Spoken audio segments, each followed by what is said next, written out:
ಸಂಸ್ಕೃತಿ ಮನೆಗೆ ಬಂದು ಆಕಾಶ್ ಮತ್ತು ಶಿಲ್ಪಾ ಬಗ್ಗೆ ಯೋಚನೆ ಮಾಡ್ತಾ ಇದ್ದಳು. ಇವರ ಲವ್ ಹೇಗೆ ಶುರುವಾಯಿತು ಅಂತ. ವಿರಾಟ್ ಮುಂಚೆ ಮನೆಗೆ ಬಂದಿದ್ದ. ಅವನ ರೂಮಿನಿಂದ ಹೊರಬಂದು ನೋಡಿದಾಗ ಸಂಸ್ಕೃತಿ ಬಂದಿದ್ದಳು. ಯಾವುದೋ ಯೋಚನೆಯಲ್ಲಿ ಇರುವ ತರಹ ಇದ್ದಳು. ಏನು ಅಂತ ಕೇಳಿದಕ್ಕೆ ಏನೂ ಇಲ್ಲ ಎಂದು ಮಾತು ತೇಲಿಸಿದಳು. ವಿರಾಟ್ ಶಿಲ್ಪ ಜೊತೆ ಮಾತಾಡಿ ಯೋಚಿಸುತ್ತಿರಬೇಕು ಎಂದು ಸುಮ್ಮನಾದ. ವಿರಾಟ್ ಎಂದಿನಂತೆ ತನ್ನ ಕೆಲಸದಲ್ಲಿ ತಾನೂ ಇದ್ದ. ಸಂಸ್ಕೃತಿಗೆ ಸಹಾಯ ಮಾಡುತ್ತಿದ್ದ. ಆದರೆ ಸಂಸ್ಕೃತಿ ತಲೆಗೊಂದಲದ ಗೂಡಾಯಿತು. ಊಟ ಮಾಡಿ ಎಲ್ಲ ಕೆಲಸ ಮುಗಿಸಿ ಮಲಗಲು ಹೊರಟಳು. ಆಗ ವಿರಾಟ್, ಸಂಸ್ಕೃತಿ, ನಾಳೆ ನಾನು ಕೆಲಸದ ಸಲುವಾಗಿ ಬೇರೆ ಕಡೆ ಹೋಗುತ್ತೇನೆ. ಬರುವುದು ತಡರಾತ್ರಿ ಆಗಬಹುದು. ಶಿಲ್ಪಾಗೆ ಹೇಳುತ್ತೇನೆ ನಿನ್ನ ಜೊತೆ ಇರಲು ಎಂದ. ಅದಕ್ಕೆ ಸಂಸ್ಕೃತಿ ಸರಿ, ಹಾಗೆ ಮಾಡಿ ಅಂತ ಹೇಳಿ ಮಲಗಲು ಹೊರಟಳು. ಮಲಗುವ ಮುನ್ನ ಶಿಲ್ಪಾಗೆ ಮೆಸೇಜ್ ಮಾಡಿದಳು. ಹಾಯ್ ಶಿಲ್ಪಾ, ಇವತ್ತು ನಾವು ಮಾತನಾಡಿದ ವಿಷಯ ವಿರಾಟ್ಗೆ ತಿಳಿಯಬಾರದು. ನಾವು ಎಲ್ಲ ಸಮಸ್ಯೆ ಬಗೆಹರಿಸಿದ ಮೇಲೆ ಅವರಿಗೆ ತಿಳಿಸಿದರೆ ಸಾಕು. ಮುಳ್ಳನ್ನು ಮುಳ್ಳಿನಿಂದ ತೆಗೆದರೆ ಒಳ್ಳೆಯದು. ಈಗ ಬುದ್ಧಿ ಕಲಿಸದಿದ್ದರೆ ಮುಂದೆ ನಮಗೆ ತೊಂದರೆ. ಹಾಗಾಗಿ ಫ್ರೆಂಡ್ ಟೆನ್ಷನ್ ಆಗುತ್ತಾನೆ ಅಂತ ಹೇಳಿದರೆ ನಿನಗೆ ಅತ್ತಿಗೆ ಸ್ಥಾನ ಸಿಗೋದಿಲ್ಲ. ಯೋಚಿಸು. ನಾಳೆ ಸಂಜೆ 5ಕ್ಕೆ ತಮ್ಮ ಪ್ರಿಯಕರ ಹಾಗೂ ತಾವು ನಮ್ಮ ಮನೆಯಲ್ಲಿ ಹಾಜರಿರಬೇಕು. ಬರದಿದ್ದಲ್ಲಿ ಕಠಿಣ ಶಿಕ್ಷೆ ವಿಧಿಸಲಾಗುವುದು. ಯೋಚಿಸಿ ಉತ್ತರಿಸಿ. ಮುಂದಿನ ಕೆಲಸ ನೋಡೋಣ. ಮೆಸೇಜ್ ನೋಡಿದ ಶಿಲ್ಪಾಗೆ ಯೋಚನೆ ಶುರುವಾಯಿತು. ಇವಳಿಗೆ ಹೇಗೆ ತಿಳಿಯಿತು ನಮ್ಮ ಬಗ್ಗೆ ಅಂತ. ನಂತರ ತಡ ಮಾಡದೆ ಆಕಾಶ್ಗೆ ಕಾಲ್ ಮಾಡಿದಳು. ಆಗ ಆಕಾಶ್, ಅವಳಿಗೆ ವಿಷಯ ಗೊತ್ತಾಗಿದೆ. ಇನ್ನು ನನ್ನ ಕತೆ ಮುಗಿಯಿತು. ನಾಳೆ ಅವಳನ್ನು ಸಮಾಧಾನ ಮಾಡುವುದೇ ಕಷ್ಟ ಅಂದ. ಅವನ ತೊಳಲಾಟ ನೋಡಲಾಗದ ಶಿಲ್ಪ, ಸರಿ ನಾಳೆ ಏನಾದರೂ ಅಲ್ಲಿ ನೋಡುವ, ಈಗ ಯೋಚನೆ ಬೇಡ ಎಂದು ಸಮಾಧಾನ ಮಾಡಿದಳು. ನಾಳೆ 5ಕ್ಕೆ ಅಲ್ಲಿ ಬಾ, ಲೇಟ್ ಮಾಡಿ ಮತ್ತೆ ಕೆಲಸ ಹಾಳು ಮಾಡ್ಕೊಬೇಡ ಎಂದು ಹೇಳಿ ಕಾಲ್ ಕಟ್ ಮಾಡಿದಳು. ಈಗ ಇವಳಿಗೆ ಯೋಚನೆ ಶುರುವಾಯಿತು. ವಿರಾಟ್ಗೆ ಏನು ಹೇಳುವುದು? ನಾವು ಮಾತನಾಡಿದರ ಬಗ್ಗೆ. ನಾಳೆ ನನ್ನ ಆಕಾಶ್ ವಿಷಯ ವಿರಾಟ್ಗೆ ಹೇಳಿದರೆ ಹೇಗೆ ರಿಯಾಕ್ಟ್ ಮಾಡುತ್ತಾನೆ? ಹೀಗೆ ಒಂದರ ಹಿಂದೆ ಒಂದು ಯೋಚನೆ ಬಂದು ನಿಂತ ದೂರದ ಮಾತಾಗಿತ್ತು. ಹಾಗೂ ಹೀಗೂ ಹೊರಳಾಡಿ ರಾತ್ರಿ ಕಳೆದು ಬೆಳಗು ಮಾಡಿದಳು ಶಿಲ್ಪ. ಎಂದಿನಂತೆ ದಿನಚರಿಯಲ್ಲಿ ತೊಡಗಿದ್ದರು ಜೋಡಿ. ಸಂಸ್ಕೃತಿ ಸ್ವಲ್ಪ ಹೆಚ್ಚೆ ಖುಷಿಯಲ್ಲಿ ಇದ್ದಂತೆ ಕಂಡಿತು ವಿರಾಟ್ಗೆ. ಆದರೆ ವಿಚಾರಿಸಲು ಸಮಯದ ಅಭಾವ. ಹಾಗಾಗಿ ಬೇಗ ರೆಡಿಯಾಗಿ ತಿಂಡಿಗೆ ಬಂದ ತಿಂಡಿ ತಿಂದು ಹೊರಡುವಾಗ ಶಿಲ್ಪಾಗೆ ಕಾಲ್ ಮಾಡಿದ. ಇತ್ತ ಶಿಲ್ಪಾಗೆ ಯೋಚನೆ ಏನು ಉತ್ತರಿಸುವುದು ಅಂತ ಧೈರ್ಯ ಮಾಡಿ ಕಾಲ್ ಕಟ್ ಆಗುವ ಮೊದಲು ರಿಸೀವ್ ಮಾಡಿದಳು. ಇವಳು ಹಲೋ ಹೇಳುವ ಮೊದಲೇ ವಿರಾಟ್, ಶಿಲ್ಪ, ನಾನು ಕೆಲಸದ ಸಲುವಾಗಿ ಹೊರಗೆ ಹೋಗ್ತಾ ಇದ್ದೇನೆ. ನೀನು ಆಫೀಸ್ ಮುಗಿಸಿ ನಮ್ಮ ಮನೆಗೆ ಬಾ. ನಾನು ಬರುವುದು ಲೇಟ್ ಆಗಬಹುದು. ನೀನು ಇಲ್ಲೇ ಇರು ಎಂದು ಕಾಲ್ ಕಟ್ ಮಾಡಿದಳು. ನಂತರ ನಿಟ್ಟುಸಿರು ಬಿಟ್ಟು ಅದಕ್ಕೆ ಸಂಸ್ಕೃತಿ ಹಾಗೆ ಹೇಳಿದು. ಸರಿ, ಸಂಜೆ ವಿಚಾರಿಸಿಕೊಳ್ಳುವ ಎಂದು ಆಫೀಸ್ಗೆ ಹೊರಟಳು. ವಿರಾಟ್ ಸಂಸ್ಕೃತಿಯ ಕಾಲೇಜಿಗೆ ಬಿಟ್ಟು ತನ್ನ ಕೆಲಸದ ಸಲುವಾಗಿ ಹೊರಟ. ಅನುಷಾಳನ್ನು ದಿನವೂ ವಿಶೇಷವಾಗಿ ಗಮನಿಸಬೇಕು ಅಂತ ಯೋಚನೆ ಮಾಡಿ ಅದನ್ನು ಕಾರ್ಯರೂಪಕ್ಕೆ ತಂದಳು. ಎಂದಿನಂತೆ ತರಗತಿಗಳು ನಡೆದವು. ಅನುಷಾ ಜೊತೆ ಸಹಜವಾಗಿ ಇದ್ದಳು. ಸಂಸ್ಕೃತಿ ಆಗಾಗ್ಗೆ ಅನುಷಾಗೆ ಅವಳ ಮೇಲೆ ಅನುಮಾನ ಬರಲಿಲ್ಲ. ಬರುವ ಹಾಗೆ ಸಂಸ್ಕೃತಿ ನಡೆದುಕೊಳ್ಳಲಿಲ್ಲ ಎಂದರೆ ಸೂಕ್ತ. ಸಂಸ್ಕೃತಿ ಖುಷಿಯಲ್ಲಿ ಇದ್ದಳು. ಶಿಲ್ಪ ಆಕಾಶ್ ವಿಷಯವಾಗಿ ಆದರೆ ಅನುಷಾಗೆ ಗೊತ್ತಿಲ್ಲ. ಹಾಗಾಗಿ ಇವಳು ಯಾಕೆಷ್ಟು ಸಂತೋಷದಲ್ಲಿ ಇದ್ದಾಳೆ ಎಂದು ಯೋಚಿಸಿ ಕುತೂಹಲ ತಡೆಯಲಾರದೆ ಕೇಳಿದಳು. ಏನು ಇಷ್ಟು ಖುಷಿಯಲ್ಲಿ ಇದ್ದೀಯಾ ಸಂಸ್ಕೃತಿ ಅಂತ? ಏನೂ ಇಲ್ಲ, ಹಾಗೆ ಸುಮ್ಮನೆ. ಇದೇ ಸರಿಯಾದ ಸಮಯ ಅಂತ ನೋಡಿ ಯಾಕೋ ನನಗೆ ಲವ್ ಆಗಿದ್ಯೆ ಅಂತ ಡೌಟು ಅಂತ ಹೇಳಿ ಕಣ್ಣು ಹೊಡೆದು ಹೊರಟಳು. ಅನುಷಾಗೆ ಅರ್ಥ ಆಗುವಾಗ ಇವಳು ಹೊರ ಬಂದಾಗಿತ್ತು. ಅಷ್ಟರಲ್ಲಿ ಆಕಾಶ್ ಅಲ್ಲಿಗೆ ಬಂದ. ಸಂಸ್ಕೃತಿ ಕೋಪದ ಮುಖವಾಡ ಧರಿಸಿ ಅಲ್ಲಿಂದ ಹೊರಡಲು ತಿರುಗಿದಾಗ ಆಕಾಶ್, ಸಾರಿ ಪ್ಲೀಸ್ ಬಾ ಅಂತ ಹೇಳಿದಾಗ ಮುಖ ಊದಿಸಿಕೊಂಡು ಹೋಗಿ ಅವನ ಹಿಂದೆ ಕೂರುತ್ತಾಳೆ. ಅವನು ನಗುತ್ತಾ ಅವಳ ಮನೆಗೆ ಕರೆದುಕೊಂಡು ಹೋಗುತ್ತಾನೆ. ಅಷ್ಟರಲ್ಲಿ ಶಿಲ್ಪ ಬಂದು ಕಾಯುತ್ತಿರುತ್ತಾಳೆ. ಬೀಗ ತೆಗೆದು ಒಳಗೆ ಹೋಗಿ ಕೂರುತ್ತಾರೆ. ಸಂಸ್ಕೃತಿ ಮೂವರಿಗೂ ನೀರು ತರ್ತಾಳೆ. ಶಿಲ್ಪ ಐಸ್ ಕ್ರೀಮ್ ಫ್ರಿಡ್ಜ್ನಲ್ಲಿ ಇಟ್ಟು ಸಮೋಸ, ಕೇಕ್ ಮತ್ತು ಫ್ರೂಟಿ ಜ್ಯೂಸ್ ಹೊರಗೆ ಇಡುತ್ತಾಳೆ. ಸಂಸ್ಕೃತಿ ಸಮಾಧಾನ ಮಾಡಲು ಶಿಲ್ಪ ಆಕಾಶ್ ಮಾಡಿದ ಏರ್ಪಾಡು. ಇದೆಲ್ಲ ನೋಡಿ ಖುಷಿಯಾದರೂ ಸಂಸ್ಕೃತಿ ಹುಸಿಮುನಿಸಿನ ಮುಖವಾಡ ಹಾಕಿ ಕೂತಿದ್ದಳು. ಹೀಗೆ ಇದ್ದರೆ ಇವಳು ಮಾತನಾಡುವುದಿಲ್ಲ ಎಂದರಿತ ಆಕಾಶ್ ಮೂವರ ಪ್ಲೇಟ್ಗೆ ಹಾಕಿ ಅವನು ತಿನ್ನಲು ಶುರು ಮಾಡಿದ. ಎನ್ನುತ್ತೆ, ಸೂಪರ್, ನೀನು ತಿನ್ನು ಅಂತ ಶಿಲ್ಪಾಗೆ ಹೇಳಿ ಅವನು ತಿಂದ. ಅವನು ಮಾಡಿದ್ದು ತನಗೆ ಹೊಟ್ಟೆ ಉರಿಸಲು ಎಂದು ಗೊತ್ತಿದ್ದ ಸಂಸ್ಕೃತಿ ಸಮಾಧಾನವಾಗಿ ತಿನ್ನಲು ಶುರು ಮಾಡಿದಳು. ಈಗ ಸರದಿ ಆಕಾಶ್ನದ್ದು. ಅವಳು ಜಗಳ ಮಾಡುತ್ತಾಳೆ ಅಂತ ತಿಳಿದಿದ್ದು, ಆದರೆ ಸಂಸ್ಕೃತಿ ಬೇಕಂತಲೇ ಹಾಗೆ ಮಾಡಿದಳು. ತಿಂದಾದ ನಂತರ ಒಟ್ಟಿಗೆ ಕುಳಿತರು. ಸಂಸ್ಕೃತಿ ಸೀರಿಯಸ್ ಆಗಿ ತನಿಖೆ ಆರಂಭಿಸಿದಳು. ಶಿಲ್ಪ ಆಕಾಶ್, ಸಮಾಧಾನ, ನಾವು ಎಲ್ಲದಕ್ಕೂ ಉತ್ತರಿಸುತ್ತೇವೆ, ಸಮಯ ಕೊಡು, ಆದರೆ ಪ್ಲೀಸ್ ನಮ್ಮ ಬಗ್ಗೆ ಯಾರಿಗೂ ಈಗ ಹೇಳಬೇಡ ಎಂದು ಕೇಳುತ್ತಾರೆ. ಸರಿ, ಯಾರಿಗೂ ಹೇಳುವುದಿಲ್ಲ. ಇಬ್ಬರಿಗೂ ಸಮಾಧಾನ ಆಯಿತು. ಈಗ ನಾನು ಕೇಳಿದಕ್ಕೆ ಹೇಳಿ, ನಿಮ್ಮ ಪರಿಚಯ ಹೇಗೆ ಶುರುವಾಯಿತು? ವಾಟ್ಸಪ್ ಗ್ರೂಪ್ನಿಂದ ಪರಿಚಯ ಆಯಿತು.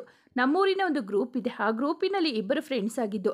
ಆಕಾಶ್ ಹೇಳಿದ. ಪ್ರೀತಿಯ ಯಾವಾಗಿಂದ? ಇಬ್ಬರು ಸ್ನೇಹಿತರಾಗಿ ಇದ್ದವು. ಮೊದಲು ಮಾತನಾಡುತ್ತಾ ಇಬ್ಬರ ಅಭಿಪ್ರಾಯ ಅಭಿರುಚಿ ಒಂದೇ ಅಂತ ಗೊತ್ತಾಯಿತು. ಹೀಗೆ ತುಂಬ ಕ್ಲೋಸ್ ಆದೆವು. ಆಗಾಗ ಮೀಟ್ ಆಗ್ತಾ ಇದ್ದೆವು. ನಿಮ್ಮ ಅಣ್ಣ ಹೋದ ವರ್ಷ ನನಗೆ ಪ್ರಪೋಸ್ ಮಾಡಿದ್ದರು. ಒಪ್ಪಿದೆ. ಆಗ್ಲಿಂದ ಲವ್ ಆಯಿತು. ನನ್ನಿಂದ ಇನ್ನೂ ಏನು ಮುಚ್ಚಿಟ್ಟಿದ್ದೀರಾ? ಏನೂ ಇಲ್ಲ. ಇಬ್ಬರು ದಿನ ಮೀಟ್ ಮಾಡುತ್ತೇವೆ. ಸದ್ಯದಲ್ಲೇ ಮನೆಯಲ್ಲಿ ತಿಳಿಸಬೇಕು ಅಂತ ಇದ್ದೆವು. ಆದರೆ ಸದ್ಯಕ್ಕೆ ಅದನ್ನು ಮುಂದೆ ಹಾಕಿದ್ದೇವೆ ಎಂದ ಆಕಾಶ್. ಶಿಲ್ಪ ಮುಖ ನೋಡಿದ. ಅವಳು ಹೌದು ಎಂಬಂತೆ ತಲೆ ಆಡಿಸಿದಳು. ಸಂಸ್ಕೃತಿ ಯಾಕೆ ಅಂದಳು. ಅದಕ್ಕೆ ಆಕಾಶ್, ನನ್ನ ತಂಗಿ ಬಾಳು ಒಂದು ಹಂತಕ್ಕೆ ತಂದು ನಂತರ ನಮ್ಮದು ಎಂದ. ತಕ್ಷಣ ಸಂಸ್ಕೃತಿ ಶಿಲ್ಪ ಮುಖ ನೋಡಿದಳು. ಅವನಿಗೆ ಎಲ್ಲ ಗೊತ್ತಾಗಿದೆ ಅಂತ ಮುಖಭಾವ ವ್ಯಕ್ತಪಡಿಸಿದಳು.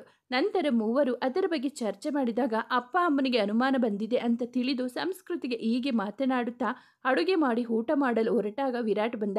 ಆಕಾಶನ ನೋಡಿ ಖುಷಿಯಾಯಿತು. ಮಾತನಾಡಿಸಿ ಫ್ರೆಶ್ ಆಗಿ ಬಂದ ಎಲ್ಲರೂ ಕುಳಿತು ಒಟ್ಟಿಗೆ ಊಟ ಮಾಡುತ್ತಾ ಒಬ್ಬರನ್ನೊಬ್ಬರು ಕಾಲು ಎಳೆದು ಸಂತೋಷದಿಂದ ಊಟ ಮುಗಿಸಿದರು. ಆಕಾಶ್ ಹೊರಡುತ್ತೇನೆ ಎಂದು ಹೊರಟ. ಎಷ್ಟು ಹೇಳಿದರೂ ನಿಲ್ಲಲಿಲ್ಲ. ಅವನ ಪಿಜಿಗೆ ಹೋಗಿ ಸ್ವಲ್ಪ ಸಮಯಕ್ಕೆ ಶಿಲ್ಪಾಗೆ ಕಾಲ್ ಮಾಡಿ ಹೇಗಾದರೂ ಮಾಡಿ ಇವತ್ತಿನಿಂದಲೇ ಅವರು ಒಂದಾಗುವ ಹಾಗೆ ಮಾಡಬೇಕು. ಇಬ್ಬರು ಒಬ್ಬರನ್ನೊಬ್ಬರು ಇಷ್ಟಪಡುತ್ತಾರೆ. ಹೇಳುತ್ತಿಲ್ಲ. ನಾವು ಅನುಷಾಗೆ ಬುದ್ಧಿ ಕಲಿಸುವುದರ ಜೊತೆ ಇವರನ್ನು ಒಂದು ಮಾಡುವ ಎಂದ ಅವನ ಮಾತಿನಿಂದ ಶಿಲ್ಪಾಗೆ ಖುಷಿಯಾಯಿತು. ಸರಿ ಎಂದು ಕಾಲ್ ಕಟ್ ಮಾಡಿ ಸಂಸ್ಕೃತಿ ಬಳಿ ಹೋದಳು. ಸಂಸ್ಕೃತಿಗೆ ಹೆಲ್ಪ್ ಮಾಡಿ ಇಬ್ಬರು ಮಾತನಾಡುತ್ತಿದ್ದರು. ವಿರಾಟ್ ಬಂದು ಇಬ್ಬರು ಸೇರಿ ನಾನು ಒಬ್ಬ ಇರುವುದನ್ನು ಮರೆತ ಹಾಗಿದೆ ಎಂದು ತಮಾಷೆ ಮಾಡಿದ. ನಂತರ ನೀರು ಕುಡಿದು ಅವನ ರೂಮ್ ಸೇರಿದ.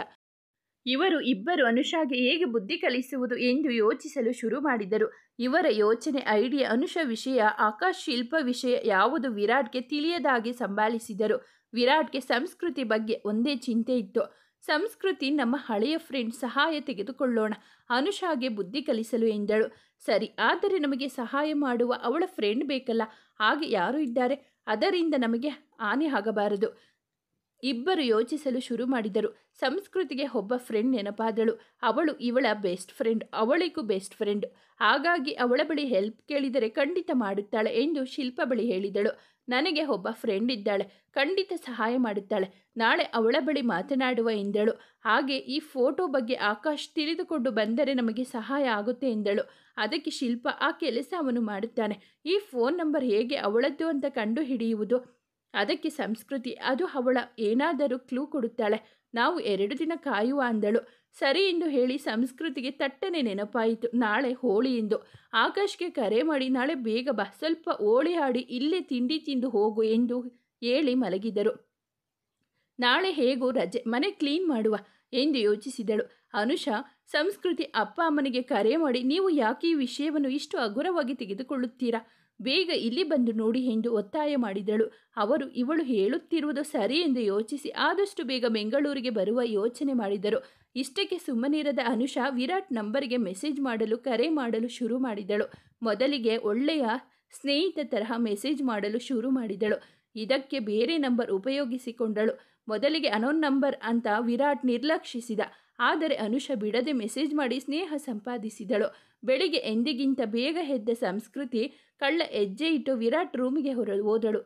ಕೈಯಲ್ಲಿ ಒಂದಷ್ಟು ಬಣ್ಣಗಳು ಇದ್ದವು. ಮೆತ್ತಗೆ ವಿರಾಟ್ ಬಳಿ ಹೋಗಿ ಅವನನ್ನು ದಿಟ್ಟಿಸಿ ನಂತರ ಬಣ್ಣಗಳನ್ನು ಅವನ ಮುಖಕ್ಕೆ ವಿಚಿತ್ರವಾಗಿ ಹಚ್ಚಿ ಅದನ್ನು 2 ಫೋಟೋ ತೆಗೆದು ವಿಡಿಯೋ ಮಾಡಿ ಬಂದಳು. ವಿರಾಟ್ ಎಂದಿನಂತೆ ಎದ್ದು ಬಾತ್ರೂಮ್ಗೆ ಹೋಗಿ ಕನ್ನಡಿ ನೋಡಿ ಬೆದರಿದ. ನಂತರ ಇದು ಸಂಸ್ಕೃತಿ ಕೆಲಸ ಎಂದು ತಿಳಿದ ತಕ್ಷಣ ಅವನು ಕಳ್ಳ ಬೆಕ್ಕಿನಂತೆ ಬಂದು ಹಿಂದಿನಿಂದ ಹಿಡಿದು ಅವನ ಕೆನ್ನೆ ತಾಗಿಸಿ ಅವಳಿಗೂ ಬಣ್ಣ ಮೆತ್ತಿದ. ಅಷ್ಟು ಹೊತ್ತಿಗೆ ಆಕಾಶ್ ಹೊರಗಿನಿಂದ ಬಂದ. ಶಿಲ್ಪ ಅಡುಗೆ ಮನೆಯಿಂದ ಬಂದಳು. ಇವರನ್ನು ನೋಡಿ ಇಬ್ಬರು ದೂರ ಸರಿದರು. ನಂತರ ಬಣ್ಣ ಹಚ್ಚಿ ಶುಭಾಶಯ ಕೋರಿ ಅವರ ಕೆಲಸಕ್ಕೆ ಹೋದರು. ಸಂಜೆ ಬಂದು ಹೋಳಿ ಆಡುವ ಎಂದು ನಿರ್ಧಾರ ಮಾಡಿದರು. ಸಂಸ್ಕೃತಿ ಅವರನ್ನು ಕಳುಹಿಸಿದ ನಂತರ ಕೆಲಸ ಮಾಡಲು ತೊಡಗಿದಳು. ಹೀಗೆ ಸ್ವಚ್ಛ ಮಾಡುತ್ತಾ ವಿರಾಟ್ ರೂಮಿಗೆ ಬಂದಾಗ ಅಲ್ಲಿ ಅವನ ಡೈರಿ ನೋಡಿದಳು. ನಂತರ ಬೇರೆ ಅವರ ಡೈರಿ ಓದಬಾರದು ಅಂತ ತೆಗೆದಿಡುವಾಗ ಮೊದಲ ಪುಟ ಕಂಡಿತು. ಅದರಲ್ಲಿ ವಿರಾಟ್ ಲವ್ಸ್ ಸಂಸ್ಕೃತಿ ಗೊಂಬೆ ಅಂತ ಇತ್ತು. ಇದನ್ನು ನೋಡಿ ಅವಳಿಗೆ ಶಾಕ್ ಮತ್ತು ಖುಷಿ ಎರಡೂ ಆಯಿತು.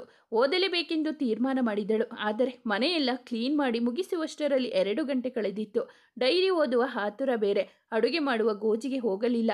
ಬೆಳಗಿನ ಉಳಿದ ತಿಂಡಿ ತಿಂದು ಡೈರಿ ಓದಲು ಕುಳಿತಳು. ಡೈರಿ ತೆರೆದರೆ ಮೊದಲ ಪುಟದಲ್ಲಿ ವಿರಾಟ್ ಸಂಸ್ಕೃತಿ ನೋಡಿ ಏನೋ ಪುಳಕ, ಮಂದಹಾಸ ಮೂಡಿತು ಮುಖದಲ್ಲಿ. ಪುಟ ತಿರುಗಿಸಿದಳು. ಏನು ಮೇಡಮ್, ಗೊಂಬೆ ಇದೆ ಅಂತ ನೋಡ್ತಾ ಇದ್ದೀಯಾ? ಇದು ನಾನು ನಿನಗೆ ಪ್ರೀತಿಯಿಂದ ಕರೆಯುವ ಹೆಸರು. ನನಗೆ ನಿನ್ನನ್ನು ನೋಡಿದಾಗಿನಿಂದಲೇ ಏನೋ ಒಂದು ಮಧುರ ಭಾವ. ಆದರೆ ನನ್ನ ಗುರಿ ಆಸೆ ಇವುಗಳ ಮುಂದೆ ಸ್ವಲ್ಪ ನಿರ್ಲಕ್ಷಿಸಿದೆ ಅಂತ ತೋರುತ್ತದೆ. ಆದರೂ ನನ್ನ ಅಪ್ಪ ಅಮ್ಮನ ಆಯ್ಕೆ ನನಗೆ ಸರಿಯಾಗಿದೆ. ನಾನು ಈ ಡೈರಿ ಬರೆಯುವ ಉದ್ದೇಶ ನಿನಗೆ ಈಗ ಹೇಳಲು ಆಗದಿದ್ದನ್ನು ನಾನು ನಿನಗೆ ನನ್ನ ಪ್ರೀತಿ ಹೇಳಿ ನಿನ್ನ ಒಪ್ಪಿಗೆ ಪಡೆದ ದಿನ ಇದನ್ನು ನಿನಗೆ ಕೊಟ್ಟು ನನ್ನಲ್ಲಿ ಮೂಡಿದ ಭಾವನೆಗಳನ್ನು ನಿನಗೆ ತಿಳಿಸುವ ಆಸೆ. ನನ್ನ ಆಸೆ ಕನಸನ್ನು ಅಕ್ಷರ ರೂಪದಲ್ಲಿ ಇಟ್ಟಿದ್ದೇನೆ ನೋಡು.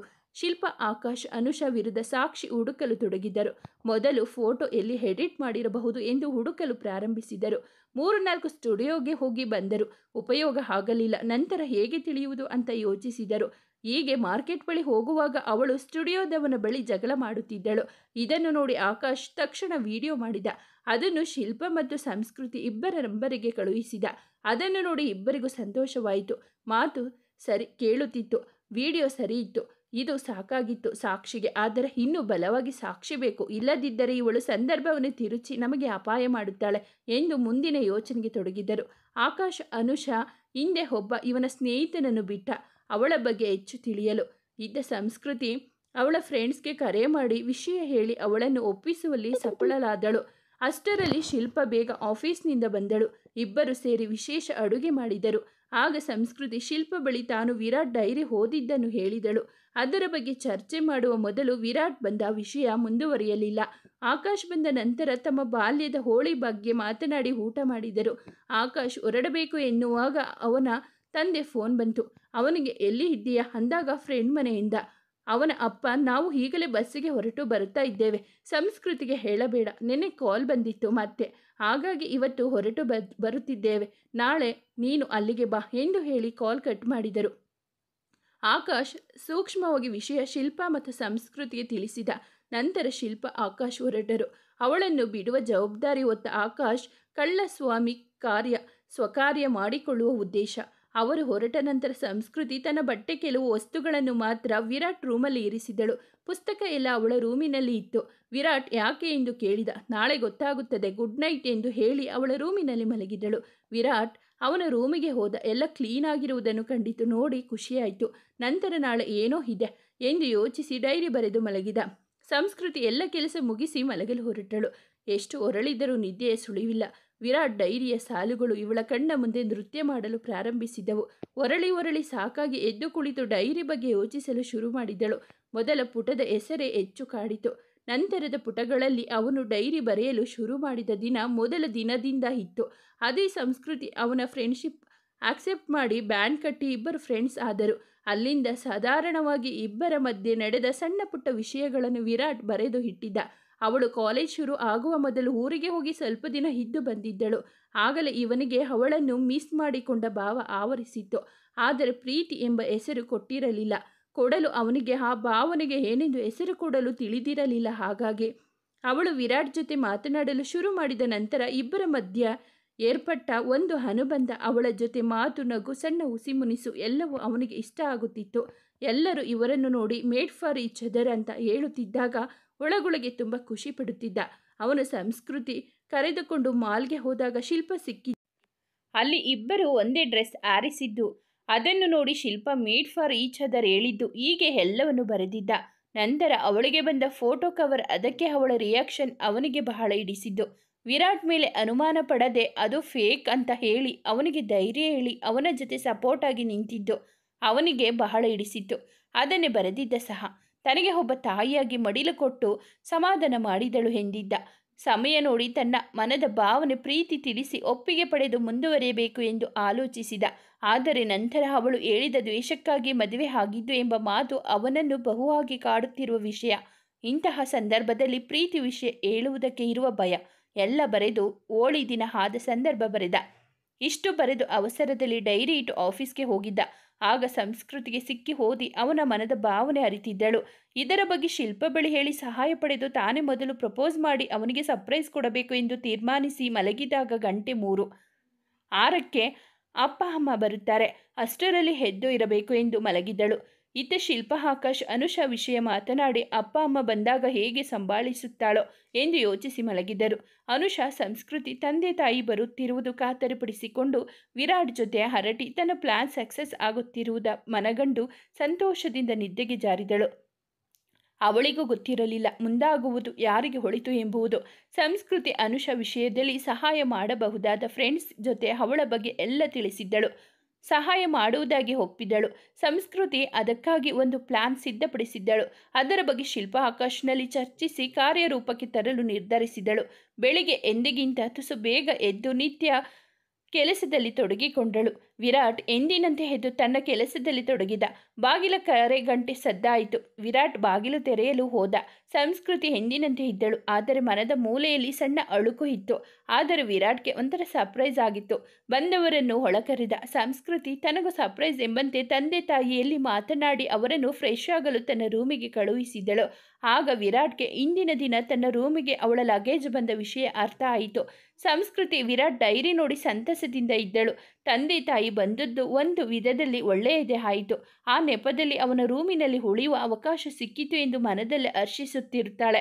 ತಂದೆ ತಾಯಿ ಫ್ರೆಶ್ ಆಗಿ ಬಂದ ನಂತರ ಅವರಿಗೆ ಕಾಫಿ ಕೊಟ್ಟು ಸ್ವಲ್ಪ ಅರಟಿ ತನ್ನ ನಿತ್ಯದ ಕೆಲಸದಲ್ಲಿ ತೊಡಗಿಕೊಂಡಳು. ತಿಂಡಿ ರೆಡಿ ಆಗುವಾಗ ಆಕಾಶ್ ಬಂದ. ಒಟ್ಟಿಗೆ ತಿಂಡಿ ಮುಗಿಸಿ ಅವರವರ ಕೆಲಸಕ್ಕೆ ತೆರಳಿದರು. ಸಂಜೆ ಬರುವಾಗ ಸಂಸ್ಕೃತಿ ತಾಯಿ ಕೇಳಿದರು, ನಾವು ಇರುವ ರೂಮಿನಲ್ಲಿ ನಿನ್ನ ಲಗೇಜ್ ಇದೆ ಅಂತ. ಅದನ್ನು ನಿರೀಕ್ಷಿಸಿದ್ದ ಸಂಸ್ಕೃತಿ ಅವಳ ಯೋಚನೆಯಂತೆ ಉತ್ತರಿಸಿದಳು, ಅದು ಅಲ್ಲಿ ನನ್ನ ಪುಸ್ತಕ ಮಾತ್ರ ಇರುವುದು. ಕೆಲವೊಮ್ಮೆ ಬರೆಯಲು ಓದಲು ತುಂಬ ಇರುತ್ತದೆ. ಆಗ ಅವರಿಗೆ ತೊಂದರೆ ಆಗಬಾರದು ಅಂತ ಹೇಳಿ ಎಂದಳು. ಈ ಮಾತು ಕೇಳಿ ಸಂಸ್ಕೃತಿ ತಂದೆ ತಾಯಿಗೆ ಒಂದು ನೆಮ್ಮದಿ ಅನಿಸಿತು. ಆದರೆ ಈ ಉತ್ತರ ಕೇಳಿದ ವಿರಾಟ್ಗೆ ತಲೆ ಸುತ್ತಿದ ಅನುಭವ ಆಯಿತು.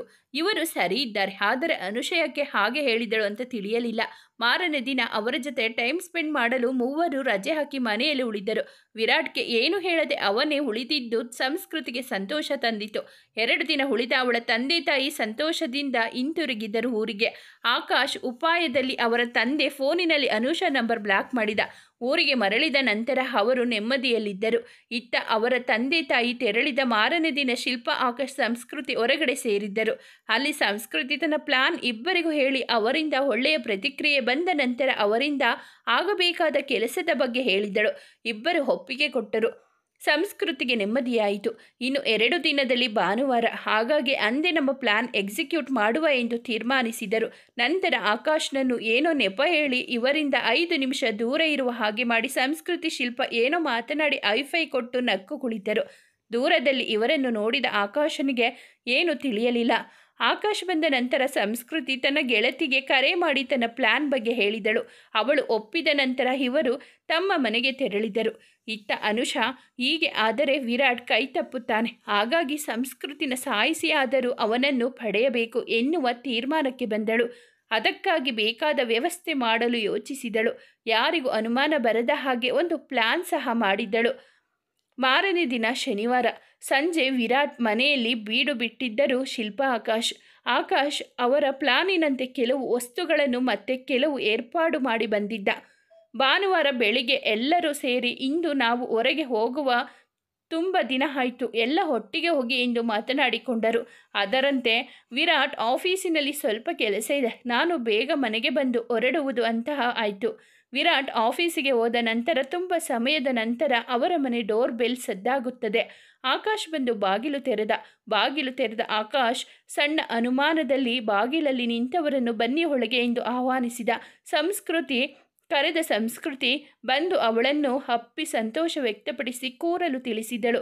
ನಂತರ ಆಕಾಶ್ ಶಿಲ್ಪ ತೋರಿಸಿ, ಇವನು ನನ್ನ ಅಣ್ಣ, ಇವಳು ವಿರಾಟ್ ಫ್ರೆಂಡ್, ನನಗೆ ಗುಡ್ ಫ್ರೆಂಡ್, ಮತ್ತು ಇನ್ನೂ ಒಂದು ಸಂಬಂಧ ಇದೆ, ಸದ್ಯಕ್ಕೆ ಬೇಡ, ಇನ್ನೊಮ್ಮೆ ಹೇಳುವೆ ಎಂದು ಹೋಗಿ 4 ಜ್ಯೂಸ್ ಹಿಡಿದು ಬಂದಳು.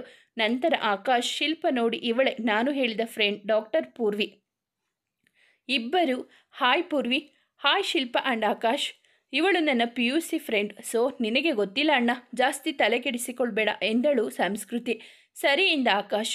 ಈಗ ನಾವು ಇಲ್ಲಿ ಸೇರಿದ ವಿಷಯ ಮಾತನಾಡುವ, ನಾನು ಬೇಗ ಹೋಗಬೇಕು ಎಂದಳು ಪೂರ್ವಿ. ಸರಿ ಎಂದ ಶಿಲ್ಪ ಅವರ ಪ್ಲಾನ್ ವಿವರಿಸಲು ಶುರು ಮಾಡಿದಳು. ಪೂರ್ವಿ, ನೀನು ಯಾವುದೋ ಕೆಲಸದ ವಿಷಯವಾಗಿ ಇಲ್ಲಿಗೆ ಬಂದಿದ್ದೀಯಾ, ಹಾಗೆ ಅನುಷಾ ಭೇಟಿಯಾಗಿ ಮಾತನಾಡಿಸಲು ಬಂದೆ ಅನ್ನು. ನಂತರ ಈ ಭೇಟಿಯ ಸವಿ ನೆನಪಿಗಾಗಿ ಮತ್ತು ನಿನಗೆ ಕೆಲಸ ಸಿಕ್ಕ ಖುಷಿಗೆ ಪಾರ್ಟಿ ಕೊಡುತ್ತೇನೆ ಬಾ ಎಂದು ಅವಳನ್ನು ಒಪ್ಪಿಸಿ ನಾವು ಹೇಳಿದ ಹೋಟೆಲ್ಗೆ ಬಾ. ಅಲ್ಲಿ ನಾವು ಒಂದು ಪ್ರೈವೇಟ್ ಕಂಪಾರ್ಟ್ಮೆಂಟ್ ಇರುವ ಒಂದು ಫ್ಯಾಮಿಲಿ ಟೇಬಲ್ ಬುಕ್ ಮಾಡ್ತೇವೆ. ನಾವು ಪಕ್ಕದ ಇನ್ನೊಂದು ಫ್ಯಾಮಿಲಿ ಟೇಬಲಲ್ಲಿ ನಿಮಗೆ ಕಾಣದ ಹಾಗೆ ಇರುತ್ತೇವೆ. ನೀನು ಅವಳಿಂದ ನಾವು ಹೇಳಿರುವ ವಿಷಯಗಳನ್ನು ಬಾಯಿ ಬಿಡಿಸು ಎಂದು ಹೇಳುತ್ತಾರೆ. ನೀನು ಹೋಟೆಲ್ಗೆ ಹೋಗಿ ನಾನು ಪೂರ್ವಿ ಅಂತ ಹೇಳಿದರೆ ಸಾಕು ಎಂದಾಗ ಪೂರ್ವಿ ಸರಿ ಎಂದು ಹೊರಡುತ್ತಾಳೆ. ಅವಳು ಹೊರಟ ನಂತರ ಎಲ್ಲರೂ ಊಟ ಮಾಡಿದರು. ನಂತರ ಆಕಾಶ್ ಬುಕ್ ಮಾಡಿದ ಹೋಟೆಲ್ಗೆ ಹೋಗಿ ಅಲ್ಲಿ ಇವರು ಬುಕ್ ಮಾಡಿದ ಟೇಬಲ್ ಬಳಿ ತೆರಳಿ ಏನೋ ಮಾಡಿ ಬಂದ. ಅಲ್ಲಿನ ಮ್ಯಾನೇಜರ್ ಆಕಾಶ್ನ ಫ್ರೆಂಡ್, ಸೊ ಕೆಲಸ ಸುಲಭ ಆಯಿತು. ಹಿಂತಿರುಗಿ ಮನೆಗೆ ಬಂದ. ಅಷ್ಟು ಹೊತ್ತಿಗೆ ವಿರಾಟ್ ಸಹ ಮನೆಗೆ ಬಂದ. ಅವನು ಫ್ರೆಶ್ ಆದ ನಂತರ ಎಲ್ಲರೂ ಹೊರಟರು ಹೋಟೆಲ್ಗೆ. ಹೊರಡುವ ಮುನ್ನ ಸಂಸ್ಕೃತಿಗೆ ಪೂರ್ವಿಗೆ ಕರೆ ಮಾಡಿ ಹೊರಟಳು. ಅವರು ಹೊರಡುವ ಮುಂಚೆ ಇವರು ಹೊರಟು ಬಂದಾಗಿತ್ತು. ವಿರಾಟ್, ಸಂಸ್ಕೃತಿ ಒಂದು ಬೈಕ್, ಆಕಾಶ್, ಶಿಲ್ಪ ಒಂದು ಬೈಕ್ನಲ್ಲಿ ಮೊದಲೇ ನಿರ್ಧರಿಸಿದ ಹೋಟೆಲ್ಗೆ ಬಂದರು. ಪೂರ್ವಿ ಮತ್ತು ಅನುಷಾ ಅವರಿಗೆ ಮೀಸಲಿರಿಸಿದ ಟೇಬಲ್ನಲ್ಲಿ ಕುಳಿತರು. ಹೋಟೆಲ್ನೊಂದಿಗೆ ಅನುಷಾಗೆ ತಲೆ ತಿರುಗಿದ ಅನುಭವ ಆಯಿತು. ಅಲ್ಲಿನ ಸೌಂದರ್ಯ, ಶಿಸ್ತು, ಇಂಟೀರಿಯರ್ ಡಿಸೈನ್ ಬಂದ ಜನಗಳ ಶ್ರೀಮಂತಿಗೆ ಒಂದಾ ಎರಡ, ಇದರ ಜೊತೆ ಮೆನು ಕಾರ್ಡ್ ಸಹ ಸೇರಿಕೊಂಡಿತು. ಇದನ್ನೆಲ್ಲ ನೋಡಿ ಇಲ್ಲಿ ಬೇಡ, ಹೋಗೋಣ ಎಂದಳು ಅನುಷಾ. ನಂತರ ಪೂರ್ವಿ, ನಾನು ಮ್ಯಾನೇಜ್ ಮಾಡುತ್ತೇನೆ, ಭಯ ಬೇಡ, ಬಿಲ್ ಸಹ ನಂದೆ ಎಂದು ಹೇಳಿದ ಮೇಲೆ ಸಮಾಧಾನ ಆದಳು. ಇತ್ತ ಶಿಲ್ಪ, ಆಕಾಶ್, ವಿರಾಟ್, ಸಂಸ್ಕೃತಿ ಬಂದವರು ಅವರ ಟೇಬಲ್ನಲ್ಲಿ ಕುಳಿತರು. ನಂತರ 2 ಟೇಬಲ್ನಲ್ಲಿ ತಮಗೆ ಬೇಕಾದ ಫುಡ್ ಆರ್ಡರ್ ಮಾಡಿ ಕುಳಿತು ಮಾತನಾಡುತ್ತಿದ್ದರು. ಆರ್ಡರ್ ಬಂತು. ತಿಂದು ಮುಗಿಸಿದ ನಂತರ ಐಸ್ ಕ್ರೀಮ್ ಆರ್ಡರ್ ಮಾಡಿದರು. ಪೂರ್ವಿ ಐಸ್ ಕ್ರೀಮ್ಗೆ ಅನುಷಾಗೆ ತಿಳಿಯದ ಹಾಗೆ ಮತ್ತು ಬರುವ ಪುಡಿ ಸೇರಿಸಿದಳು. ಅದು ಪೂರ್ತಿ ಮಬ್ಬು ಅಲ್ಲ, ಪೂರ್ತಿ ಎಚ್ಚರ ಅಲ್ಲದ ಸ್ಥಿತಿ. ಪೂರ್ವಿ ಸೈಕಾಲಜಿಸ್ಟ್ ಆದ ಕಾರಣ ಈ ವಿಧಾನ ಅನುಸರಿಸಿದ್ದರು.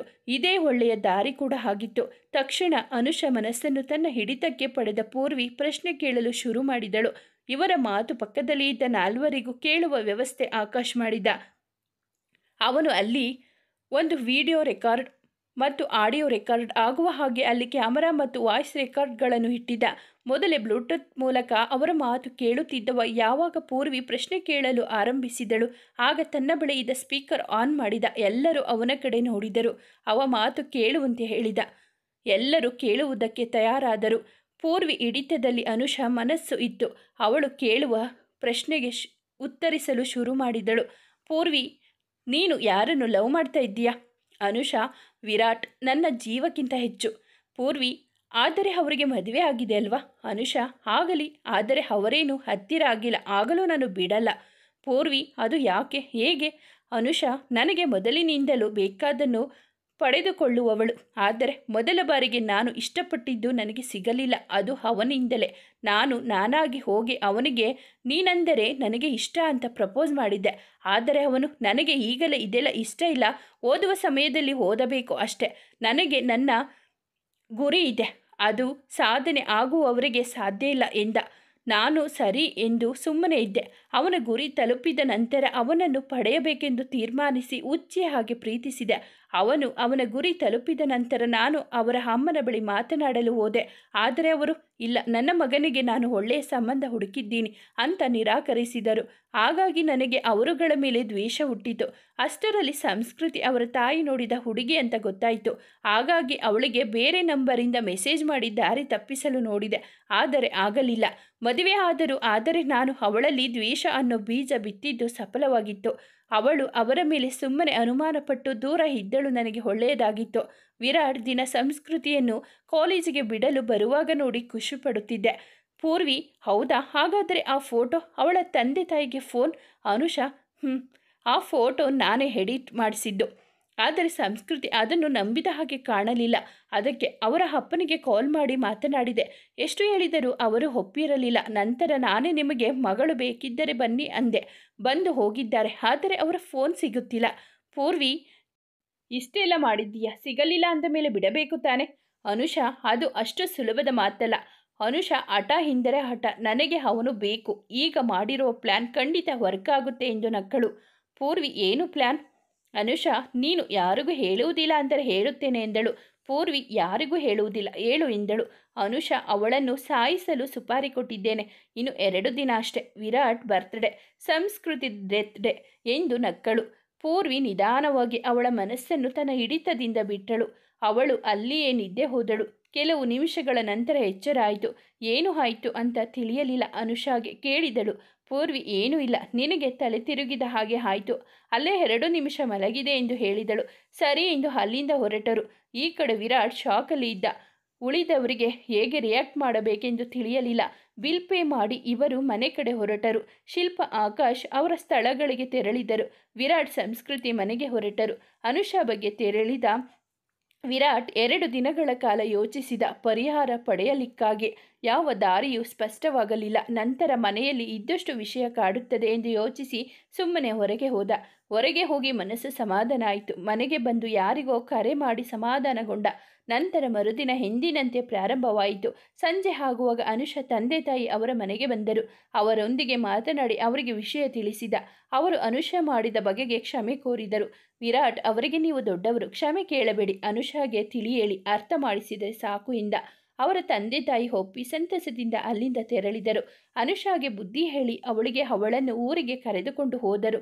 ಅನುಷಾ ಸುಪಾರಿ ಕೊಟ್ಟವರನ್ನು ವಿರಾಟ್ ಪೊಲೀಸ್ಗೆ ಹೇಳಿ ಅರೆಸ್ಟ್ ಮಾಡಿಸಿದ. ಅವರು ಪೊಲೀಸರಿಗೆ ಬಹುದಿನಗಳಿಂದ ಬೇಕಾದ ಅಪರಾಧಿಗಳಾಗಿದ್ದರು. ವಿರಾಟ್, ಅನುಷಾ ಏನು ಮಾಡಬೇಡಿ, ಹುಡುಗಿ ಅವಳ ಜೀವನ ಹಾಳಾಗಬಾರದು ಎಂದು ಪೊಲೀಸರಲ್ಲಿ ವಿನಂತಿಸಿಕೊಂಡ. ಅಲ್ಲಿಗೆ ಅನುಷಾ ಸಮಸ್ಯೆ ಸುಖಾಂತ್ಯಗೊಂಡಿತು. ಇದೆಲ್ಲ ಮುಗಿದ ನಂತರ ವಿರಾಟ್ ತಾನು ಸಂಸ್ಕೃತಿ ಪ್ರೀತಿಸುತ್ತಿರುವ ವಿಷಯ ಹೇಗೆ ಹೇಳುವುದು ಎಂದು ಯೋಚಿಸಿ ಶಿಲ್ಪ ಮೋರೆ ಹೋದ. ಆದರೆ ಶಿಲ್ಪ ನನಗೆ ಗೊತ್ತಿಲ್ಲ ಎಂದು ಜಾರಿಕೊಂಡಳು.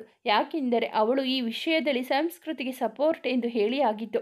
ವಿರಾಟ್ ಸ್ವಲ್ಪ ದಿನ ಬಿಟ್ಟು ಪ್ರಪೋಸ್ ಮಾಡಿ ಒಪ್ಪಿಸುವ ಎಂದು ತೀರ್ಮಾನಿಸಿದ. ಆದರೆ ಅವನಿಗೆ ಗೊತ್ತಿಲ್ಲ, ಅದರ ಮೊದಲೇ ಅವನ ಪ್ರೀತಿ ಅವನಿಗೆ ಸಿಗುತ್ತದೆ ಎಂದು. ಅವನ ಹುಟ್ಟಿದ ಹಬ್ಬ ಅಂದು ರಾತ್ರಿ 12ಕ್ಕೆ ವಿಶ್ ಮಾಡಿದರು. ಅವನ ತಂದೆ ತಾಯಿ, ತಂಗಿ ಸಂಸ್ಕೃತಿ, ತಂದೆ ತಾಯಿ ಆಕಾಶ್, ಶಿಲ್ಪ ಎಲ್ಲರೂ ವಿಶ್ ಮಾಡಿದರು. ಸಂಸ್ಕೃತಿ ಸಹ ವಿಶ್ ಮಾಡಿ ಮಲಗಿದಳು. ಬೆಳಗ್ಗೆ ಎಂದಿನಂತೆ ದಿನಚರಿ ಪ್ರಾರಂಭಿಸಿದಳು. ತಿಂಡಿ ಜೊತೆ ಒಂದು ಸ್ವೀಟ್ಸ್ ಮಾಡಿದ್ದಳು ಅಷ್ಟೇ. ಸಂಜೆ ಬೇಗ ಮನೆಗೆ ಬರಲು ಹೇಳಿದಳು. ವಿರಾಟ್ಗೆ ಸ್ವಲ್ಪ ಬೇಸರ ಆಯಿತು. ನನ್ನ ಬರ್ತ್ಡೇ ಅಂತ ಏನೂ ಇಲ್ಲ ಎಂದು ಗೊಣಗುತ್ತಾ ಹೊರಟ. ಅವನ ಗೊಣಗಾಟ ನೋಡಿ ನಗು ಬಂದರೂ ತೋರಿಸಲಿಲ್ಲ. ಅವನು ಆಫೀಸ್ಗೆ ಹೋದ ನಂತರ ಶಿಲ್ಪ ಕರೆ ಮಾಡಿ ಇವತ್ತು ಆಫೀಸ್ಗೆ ಬರುವುದಿಲ್ಲ ಎಂದು ರಜೆ ಪಡೆದಳು. ಇವನಿಗೆ ಕೋಪ ಬಂತು. ಶಿಲ್ಪ ಸಹ ಇಲ್ಲ ಎಂದು ಅರ್ಧ ಮನಸ್ಸಿನಲ್ಲಿ ಅಂದಿನ ಕೆಲಸ ಮುಗಿಸಿದ. ವಿರಾಟ್ ಆಫೀಸಿಗೆ ಹೋದ ನಂತರ ಶಿಲ್ಪ, ಆಕಾಶ್ ಬಂದು ಸಂಜೆ ಪಾರ್ಟಿ ಮಾಡಲು ಮನೆ ಅಲಂಕರಿಸಿದ್ದರು. ಸಂಸ್ಕೃತಿ 3 ಕೇಕ್ ಆರ್ಡರ್ ಮಾಡಿದ್ದಳು.